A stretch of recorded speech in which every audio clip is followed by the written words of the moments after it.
So if you've been following this channel since I started it back in October 21, you've probably noticed I have a certain appreciation for a certain game franchise on this channel.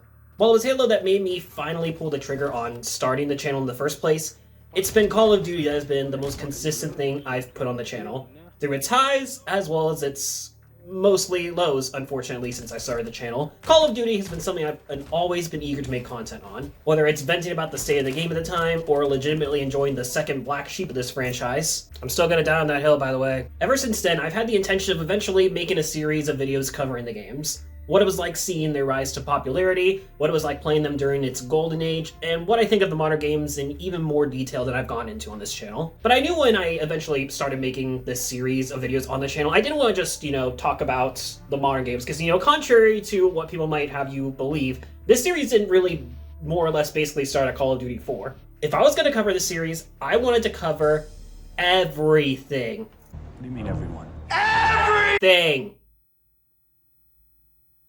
I'm going to review everything. Not just the main series from Modern Warfare onward, the classic World War II games, the handheld games, the mobile games that may or may not still exist as I'm making this video. I want to do a look back, a retrospective, if you will. I want to talk about the highs, the lows of this franchise, what made it become the gaming juggernaut it is today, etc. From its best to its worst to its craziest to its weirdest, I want to talk everything. Now, I'll just preemptively say, this series is obviously going to take a while, especially with this many games and especially with the kind of consistency I have on this channel. So because of that, I'm approaching this series on my channel with just a handful of hopes in mind, especially since I have other videos I want to work on and put out in between making videos for this series. For now, my main hope is to cover all the main series games by the time Call of Duty 2024 comes out, but more realistically, my goal is to at least cover the main series all the way up to Black Ops 2 by the end of this year. If I get to cover more after that this year, awesome, but at the very least, I just want to cover everything from the original series and the golden age of the series by the end of this year. So, naturally, we gotta start with the first game that came out all the way back in 2003, so let's talk Call of Duty. But before that, let's go back a year prior to 2002. Right before Call of Duty takes the world by storm, there's only one World War II shooter that is the undeniable king of the crop. Medal of Honor, created by Steven Spielberg. Yes, that Spielberg. After two massively successful games on the PlayStation, the series would take its next steps with the game Allied Assault, developed by 2015 Inc., often considered the best game in the series and one of the best World War II shooters ever made. If Medal of Honor wasn't the king already, it definitely was after this game. So what made it start to falter?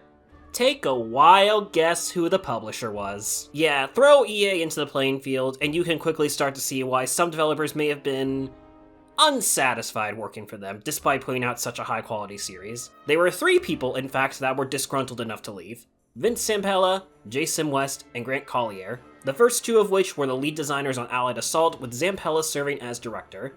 So naturally, they turned their attention to Activision. Yeah, we'll get into that when we get to Modern Warfare 2. In the midst of all this, Infinity Ward is founded as a studio and work begins on their first game, Call of Duty, codenamed the Medal of Honor Killer. Damn, what the fuck did EA do to them? With this game, they wanted to do something different from other World War II games at the time. First was the focus of multiple fronts during the war. By this point, most World War II games and even stories focused on a single front from the perspective of one character. Call of Duty didn't want to do that, instead telling three different stories from the perspective of the Americans, the Russians, and the British. The second was a focus on squad gameplay rather than a solo experience. Instead of having you play as a one-man army, Call of Duty wanted to focus on relying on squad mates with a new AI system that played more dynamically instead of scripted. Yeah, think about that. There was a point where this series didn't want you to be a one-man army. Funny seeing that in retrospective when Modern Warfare 2 exists, and spoiler alert, the first game in the series mostly isn't that much different, but I'm getting ahead of myself. So yeah, Call of Duty came out, it was an instant success. Right out the gate, Activision had a blockbuster franchise on their hands, and EA did have some real competition to Medal of Honor finally. It won a ton of Game of the Year accolades, and to this day is considered one of the best World War II shooters ever made. Which, that obviously begs the question, after all this time and with the franchise just last year celebrating its 20th anniversary, what do I personally think of the game, and how do I think it personally holds up?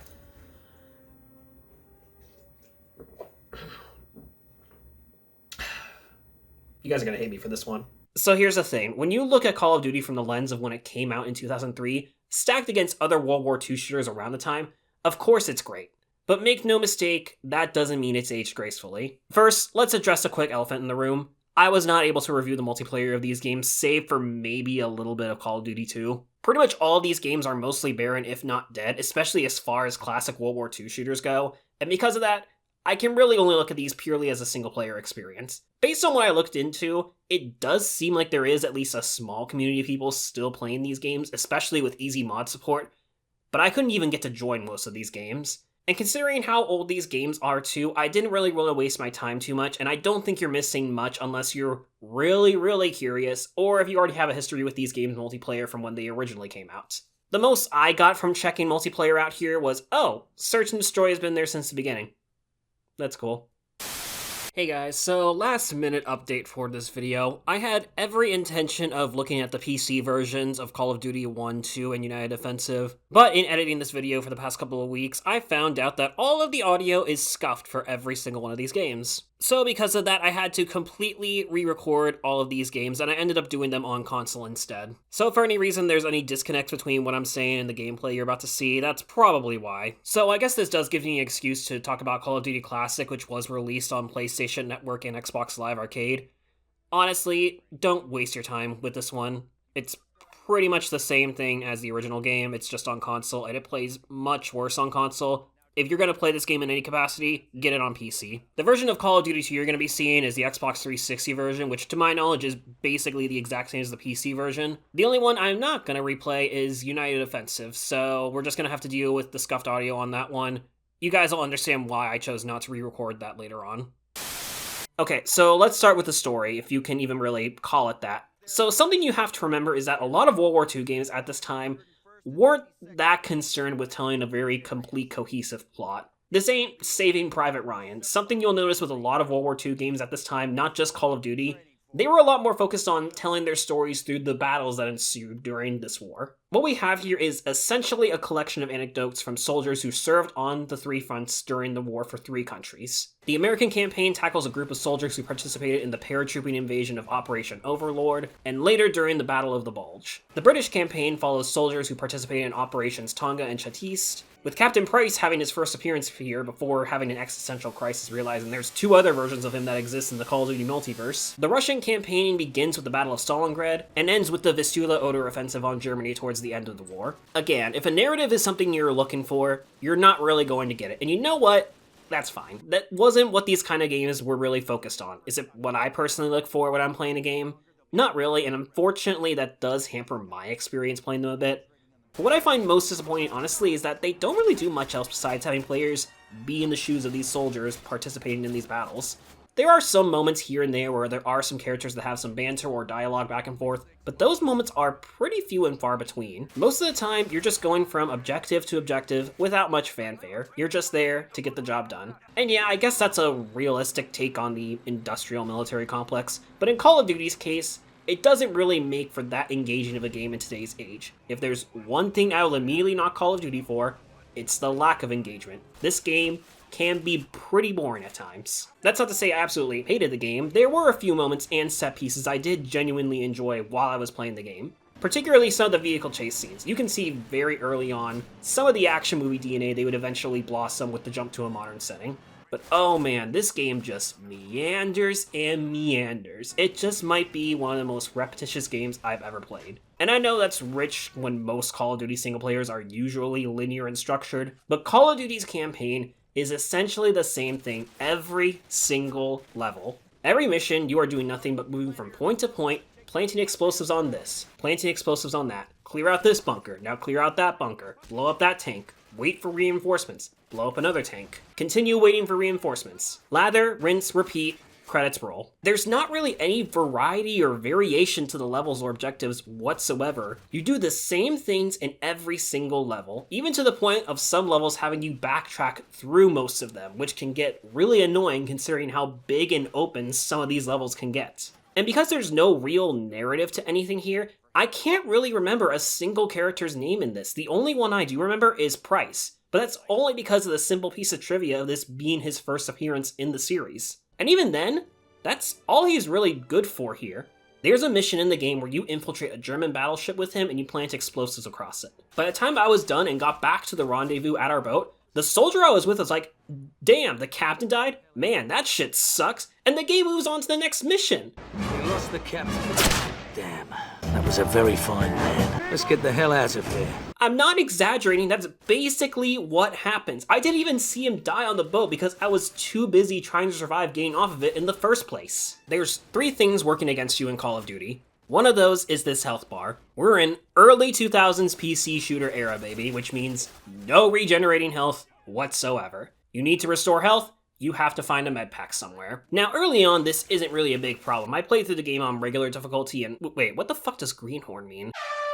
Call of Duty is pretty generous with health pickups, but there will be times where it will be a real stingy bitch when it comes to them out of nowhere. It doesn't help that the game's autosave is pretty abysmal, and that's the second thing. I'll admit this one's kind of on me for constantly forgetting about it, but for the love of God, if you decide to play this game, make sure you have quick save as an easily accessible hotkey while you play. This is long before the autosave you normally expect in Call of Duty, and since this is an early PC shooter, do not feel any shame in save scumming. The game lets you do it, don't be a dumbass like me and keep forgetting about it. Because with how repetitive and meandering these levels and objectives get, you do not want to have to sit through 10 minutes of waiting for reinforcements over and over again. The third is, ironically, the focus on squad combat. Let's just say this up front, this is what Infinity Ward intended, but nothing is still stopping you from going into levels guns blazing if it lets you get away with it. There's even a couple levels where you're on your own for most of it. Now, I'm sure at the time this level of AI across the enemies and squad mates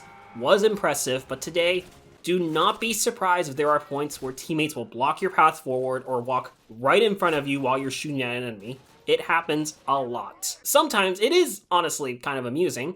Other times I just want them to get the fuck out of my way. Enemies can sometimes have a tendency to lock right onto you at a moment's notice, creating situations where you're bound to get shots, especially when it comes to MG42 gunners. Call of Duty loves its turret sections, about as much as it does blowing AA guns up. All of this can also be applied to Call of Duty's expansion pack United Offensive, released just under a year later in 2004. Now, I imagine at this point Infinity Ward was already hard at work on Call of Duty 2 because this expansion was developed by Grey Matter Studios and Pi Studios, the former of which was responsible for making Return to Castle Wolfenstein, and the latter becoming a support studio for Call of Duty until they closed in 2011. This time, the American campaign takes place during the Siege of Bastogne, the Russian campaign takes place during the battles of Kursk and Kharkov, and the British campaign mostly takes place in Sicily. So credit where credit's due, the expansion does make an attempt to give some characters more dialogue than the base game, but this ultimately comes down to the same, "Come on everyone, let's get the job done," followed by an inspiring speech by a commander telling everyone how proud they are, like they're a dad congratulating their kids on getting straight A's. The British campaign is also a highlight, if nothing else, because it takes place in Italy,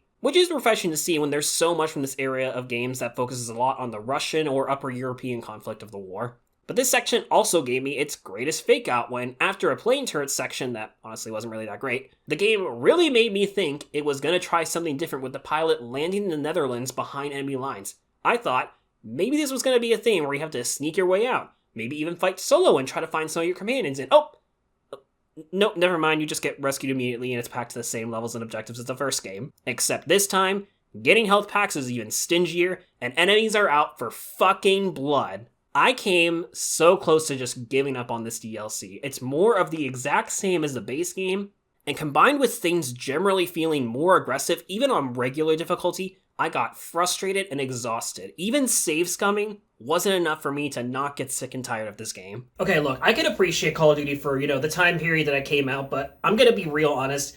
Aside from the fact that if you're a hardcore fan or you just are really, really curious to see how this franchise started, I honestly can't personally recommend going back to this game for any reason. Maybe you'll find some things to like about it, but for me personally, there's just too much here that's too dated and archaic to really truly enjoy the game. Even with some of the brief moments, I did have fun. For being called a Medal of Honor killer internally, I'm gonna be honest, I still think Allied Assault was still the better game. Now granted, I haven't played Allied Assault in like a very, very long time, but I don't recall having this much frustration and definitely more fun with it than I did Call of Duty, unfortunately.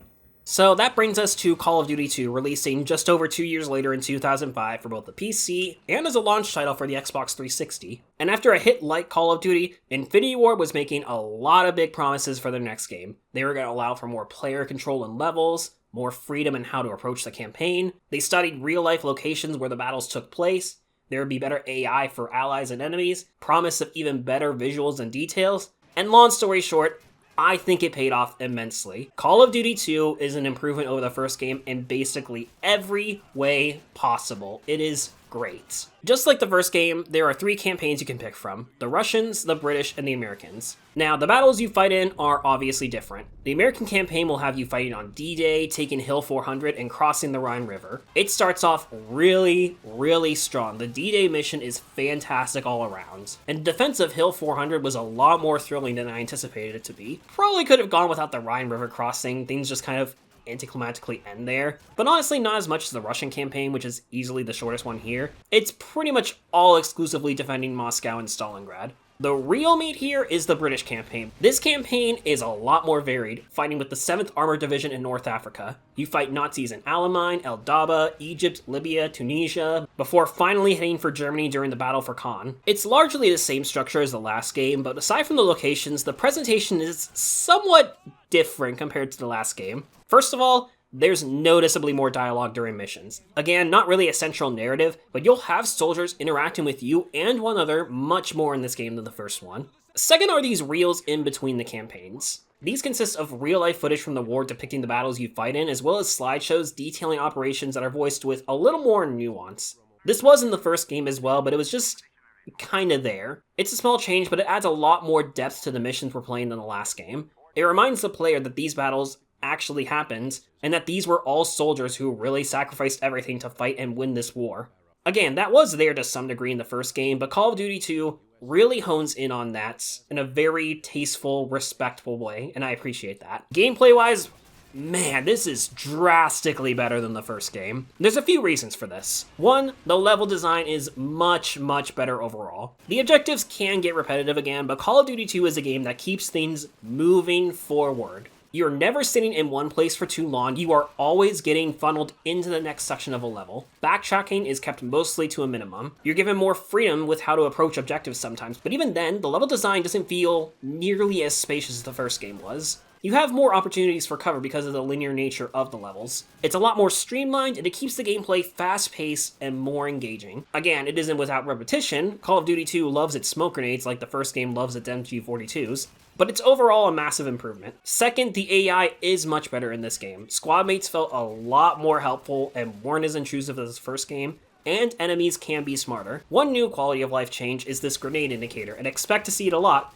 because not only will they throw them at you, they can also throw grenades back. You can't for some reason. What, are my hands too full from carrying a Thompson or something? Third, the autosave is much better and more forgiving than the first game. And again, I know that was mostly my fault in the first game for forgetting to manually save, but it's nice that this isn't something you have to worry about in this game. We're back to status quo for Call of Duty and what to expect from it. This probably has something to do with the game being a 360 launch title for sure, but I'm glad it's here. And speaking of status quo, the fourth thing, your health bar is now gone. For the first time in the series, your health regenerates if you stay out of combat long enough. And thank fucking Christ. Call of Duty's levels have problems because you are constantly on the hunt for health packs. Here, if you take enough damage, just find some cover, wait a few seconds, and boom, you're back into the action. This really helps immensely with what I said about the gameplay in general being faster. You can get away with being a lot more aggressive in Call of Duty 2, and while it can sometimes lead to the game feeling a little brainless, I think it's the main reason the pace is much better compared to the first game. You had to take things slowly in the first game, and that led to it really dragging its feet given the level design and lack of narrative and dialogue. The second game, as I said, never has a dull moment. And that's not even to say you can't take your time with it. I had plenty of deaths in the game from getting too reckless and still had to slowly push forward at some points with my squad mates in order to make proper progress. This game is absolutely everything you should do with the sequel. Take what works about the first game and remove and change what didn't. And because of that, I really recommend checking this one out. It's not the best World War II shooter I've ever played, but it ended up being much better than I expected. You can get the first 2 games with the United Offensive expansion on PC as a bundle for about $30 on Steam. So for about $10 a game, it isn't half bad. It's not a must-own, but it is one of the better World War II games I've played. Well, alright, that just leaves us with Call of Duty 3. No PC release for this one, surprisingly, just console. Or maybe, unsurprisingly, we'll get to that. So this was the second game in the series that was developed by Treyarch, and I do want to address one quick elephant in the room. I do know that these were released in between 2 and 3, and I was originally going to cover these games for this video. Unfortunately, I just don't really have the time or resources to really talk about them right now. I'm probably going to talk about them in a future video for sure, but for the purposes of this video, I'm only sticking to the original trilogy. But holy hell, you guys think Modern Warfare 3's development was messy with only 16 months? Try Treyarch apparently only having 8 months to work on this game. Not even a full fucking year, Jesus fucking Christ. And I'm just gonna jump the gun here. It really fucking shows in the final product for this game. So to re-emphasize, I wasn't able to check out the multiplayer at all for these games, but that was especially the case for Call of Duty 3. Nobody is playing this game. Even after the game's getting the servers fixed across all the Xbox 360 games several months ago, no one's touching this game. From what little I decided to check out on my own, there isn't really a lot of content here either. Search and Destroy isn't even in the game. And I gave up pretty quickly too when the game just froze upon me starting another match locally and I had to completely reset the game. I'm sure that's going to be a great omen for what to expect now. Because of that, all we have to look at is the campaign. And man, after playing this, I have a little more respect for the first game in United Offensive because Call of Duty 3 is genuinely one of the most boring games I've ever played. So story-wise, this game pretty much exclusively takes place in France during the war. You've got an American and British campaign as per usual. No Russian campaign this time, interestingly, but we've got a Canadian campaign and a Polish campaign. Sounds interesting on paper, you know, you don't see perspective of the Polish that often, and I can't recall the last time I saw something like this acknowledge the Canadians fought in World War II. Yeah, it goes absolutely nowhere. Look, again, I know narrative is not what these games are going for, but because there's so many different perspectives this time, and by extension, so many characters, it's so hard for me to keep up and care. The Polish campaign only has 2 missions, but the game and its cutscenes consistently treat them like an integral part to the overall story. Maybe that was kind of the point to kind of just show that all these countries played a big role or a minor role in winning the war, but I don't remember a single one of these guys. They just very quickly come and go, and their missions are very samey from previous games too. Just a tank mission that really fucking sucks, and another mission defending the top of Hill 262 that feels almost identical to Call of Duty 2's. The Canadian campaign, so I wrote this portion of the review 2 days after playing the game, and literally the only thing I can remember is everyone relentlessly bullying this one private for protecting a radio like his life literally depends on it, only for him to eat shit during the Polish campaign when he wants to prove he isn't a coward. I'm not afraid! He's dead, beloved! Like, goddamn, I know war is hell and all, but it's almost comical how mean-spirited they treat this character. And get used to that mean-spirited nature too, with the exception of the Polish campaign because it only lasts like 20 minutes of the entire campaign. Every character in every campaign is at each other's throats in one way or another. The British campaign is the worst offender of this. The British soldiers take every opportunity they can to take shots at the French Revolution and make fun of the French soldiers here. And it gets old really fast. There's a point in the story where the British major gets captured by Nazis, and both sides go back and forth for at least an entire mission on whether he's still alive and to go back and save him. Eventually, they find out where he is and work together to save him and a handful of other French soldiers, but the build-up before that is nothing but infighting between everyone. So the moment feels cheap when the French decide to help the British at the last second and suddenly everyone's buddy-buddy. Like, weren't you just calling each other cowards less than a day ago? I get the situation is heated, but goddamn. The only other thing that's really of note here in this campaign is... Wait. Is that a woman? In my World War II game? Can I get a woke alert? Can I get a SJW alert? Can I get a cringe alert? It's okay though, because a French woman dies at the end of this campaign.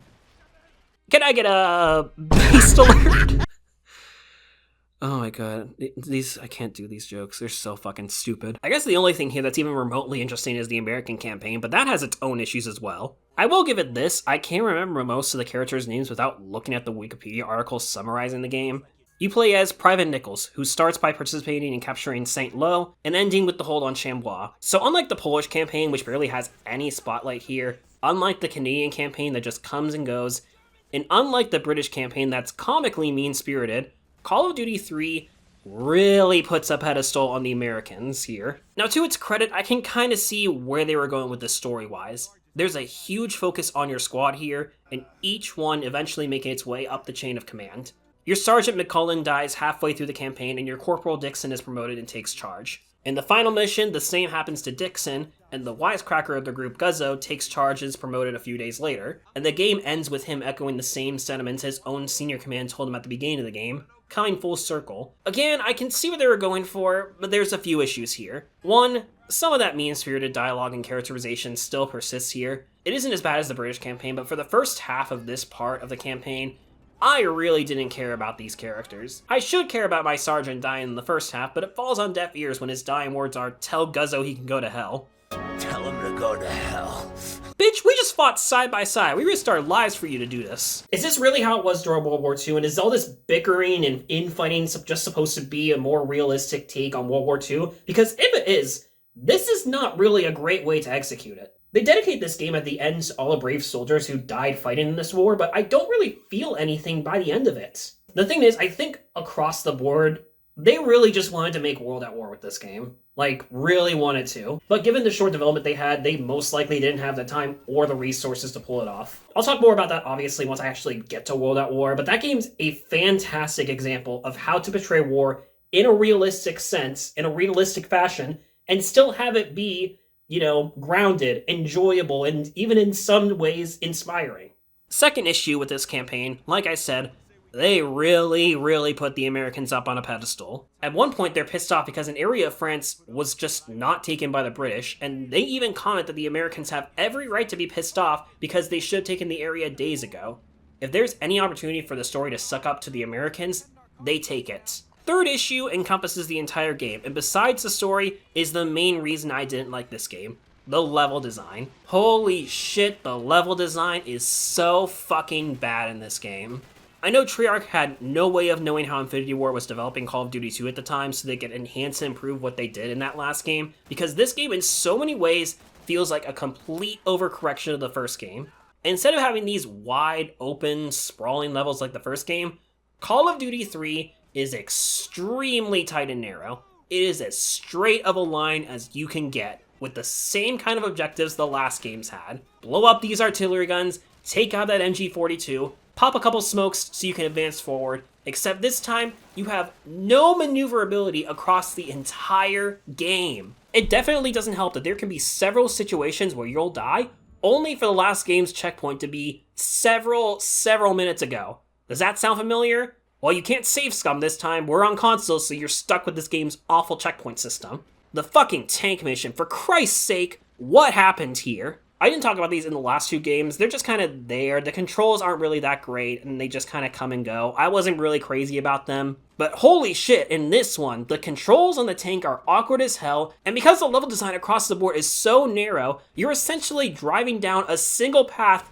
the entire mission. You can't have a level with tanks like this and give players absolutely no wiggle room to actually move your fucking tank. There are times where the game attempts to offer you branching objectives similar to how Call of Duty 2 let you tackle them in whatever order you want, but these just don't matter. These paths never branch for more than a couple of minutes, and you're always doing the same thing no matter what. Just going down a narrow corridor, shooting any Nazis that come in your way. The only time things get even remotely interesting is the driving sections, where you drive a Jeep with a machine gun during the British campaign, but even these are half-baked. You just drive straight to your objective with no interesting set pieces to make things more engaging. There's a mission in this game called Hostage, where you're driving around a small town, trying to find your aforementioned major, and some French rebels. And this was so disappointing to play, because I can see what Treyarch wanted to do here. You have this open town where you can perform these objectives, but there's a multitude of smaller problems that add up. The Jeep's controls are really sensitive, you have a mini-map but no sense of direction on where to go besides your squad mates openly telling you, and there isn't any freedom to what order to achieve saving these hostages. The game always funnels you down the same path, and you can't even go in or out of the Jeep at any time, just when the game tells you to, which can be pretty jarring in the heat of the moment. It's ambitious for its time, I'll give it that, but if there's one thing I've noticed a lot about Treyarch's games and design philosophy, is that their ambition can sometimes bite them in the ass if they don't execute it really well. I mean, this game even has quick time events. Was blowing up artillery guns in the last games too tedious? Well, congratulations! Now there's a quick time minigame you have to do every single time you plant a bomb. Sometimes you'll get into a quick time fight with a single Nazi, and these are kind of whatever. What makes them kind of funny is that most of the time, your squad mates are either right behind you or will just pop up ahead of you. So here you are, fighting for your life, and your fellow comrades are doing nothing to help you. Get used to that too. They're not as intrusive as the first game was, but the level design will make them get more in the way. God, the fucking rowboat section. Did you know this game was a launch title for the Wii? Because this part definitely reeks of that.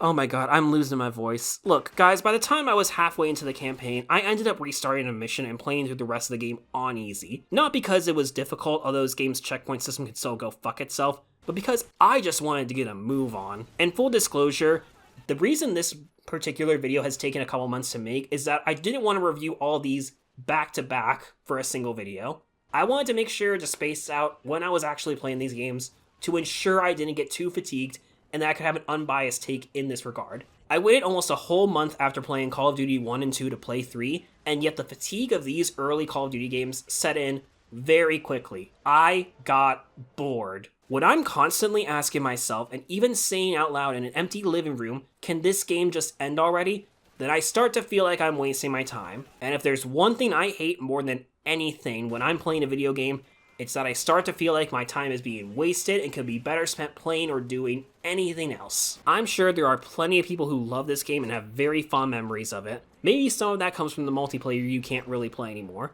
But looking at it now, even with the context of World War II shooters at the time, it was pretty clear fatigue was setting in and something needed to change. You can tell this game was made in less than a year. I didn't even get into the technical bugs and glitches I ran into while I was playing the game. Nothing game-breaking, but it's the little things that start to add up. With that in mind, I can honestly say with confidence this is one of the worst Call of Duty games I've ever played. Unless you're a hardcore fan like I am, don't waste your time on this one. But if there's one thing I can give credit to for Call of Duty 3, it's that Treyarch even managed to pull off making it in the first place. I've said it many times, but it's clear they wanted to make something much better than what the final product was. And those efforts, I think, would pay off much later. You can see a lot of the seeds from Treyarch's future games being planted here, and I'm not just talking about World at War. The same can be said for the first two Call of Duty games, especially after playing a bit of Call of Duty 2's multiplayer. You can see certain choices and philosophies that would be perfected in the later games. You know, even if they're worse, this is still a fun video to go back and, see how the franchise initially started all the way back in the 2000s. A lot of it is definitely a product of its time, that's for sure, but it's a product, or in this case, several products, that were made in good faith to showcase and honor the ones that gave everything in World War II. I mean, for those of you who enjoy these original games, more power to you. There's obviously more you're seeing in these that I personally can't, except for Call of Duty 2. Honestly, that one still really holds up. As far as classic World War II shooters go now, that one's definitely up there. But as Call of Duty 3 showed, we were kind of reaching a breaking point with this genre of games. Fatigue was setting in, and people were getting tired of World War II shooters. Obviously, we know Call of Duty would get one real last hurrah with it in 2008. But before that, obviously people were starting to crave something a little more modern. Get it? Get it? Because the next game is Modern Warfare. Please laugh.